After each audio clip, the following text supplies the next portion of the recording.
Assalamualaikum student, how are you? I hope you will be fine student. Today I will teach you passage number 26, translate into English. Student, now let us start. First sentence. पुराने ज़माने में काबुल में एक सौदागर रहता था। इस sentence के and पर लफ्ज़ रहता था दिया गया है। इस सेंटेंस को इंग्लिश में ट्रांसलेट करने के लिए पास्ट इंडेफिनिट टेंस को यूज़ करना है। इस सेंटेंस को इंग्लिश में इस तरह ट्रांसलेट किया जाएगा, in the old days a merchant lived in Kabul. Next sentence, उसका एक बेटा था। इस सेंटेंस के एंड पर लफ्ज़ था दिया गया है। इस सेंटेंस में माजी में मलकियत को ज़ाहिर किया गया है। इस सेंटेंस को इंग्लिश में ट्रांसलेट करने के लिए हेल्पिंग वर्ब हैड को यूज़ करना है। इस सेंटेंस को इंग्लिश में इस तरह ट्रांसलेट किया जाएगा, he had a son. Next sentence, सौदागर के बेटे को बचपन ही से पढ़ने लिखने का शौक़ था। इस सेंटेंस के एंड पर लफ्ज़ था दिया गया है। इस सेंटेंस को इंग्लिश में ट्रांसलेट करने के लिए पास्ट टेंस को यूज़ करना है।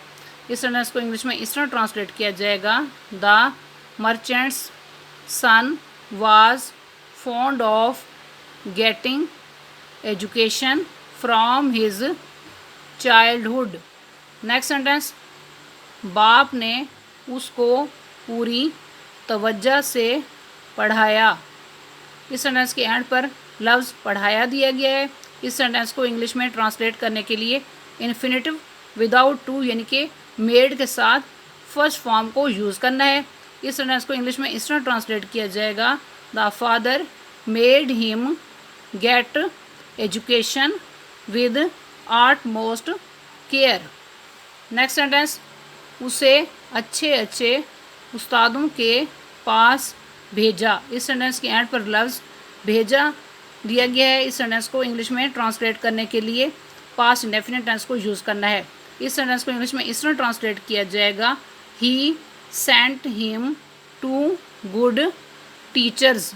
नेक्स्ट सेंटेंस, अच्छे अच्छे मुदरसों में तालीम दिलवाई और अच्छी से अच्छी किताबें मुहैया की। इस सेंटेंस के दो हिस्से हैं। सेंटेंस के पहले हिस्से में लफ्ज़ तालीम दिलवाई, इस हिस्से को इंग्लिश में ट्रांसलेट करने के लिए इन्फिनेटिव मेड के साथ फर्स्ट फॉर्म को यूज़ करना है। और सेंटेंस के दूसरे हिस्से में लफ्ज़ मुहैया की दिया गया है। इस सेंटेंस के इस हिस्से को इंग्लिश में ट्रांसलेट करने के लिए पास्ट इंडेफिनिट टेंस को यूज़ करना है। इस सेंटेंस को कंप्लीट इंग्लिश में इस तरह ट्रांसलेट किया जाएगा, he made him get education in good institutions and provided him with good books. Next sentence, नतीजा ये हुआ कि वो जवान होते होते इस ज़माने के अक्सर अलूम में माहिर हो गया। इस सेंटेंस के दो हिस्से हैं। सेंटेंस के पहले हिस्से में पास्ट टेंस को यूज़ करना है और सेंटेंस के दूसरे हिस्से को इंग्लिश में ट्रांसलेट करने के लिए पास्ट परफेक्ट टेंस को यूज़ करना है। इस सेंटेंस को कंप्लीट इंग्लिश में इस तरह ट्रांसलेट किया जाएगा, as a result by the time he was young he had become expert in most of the branches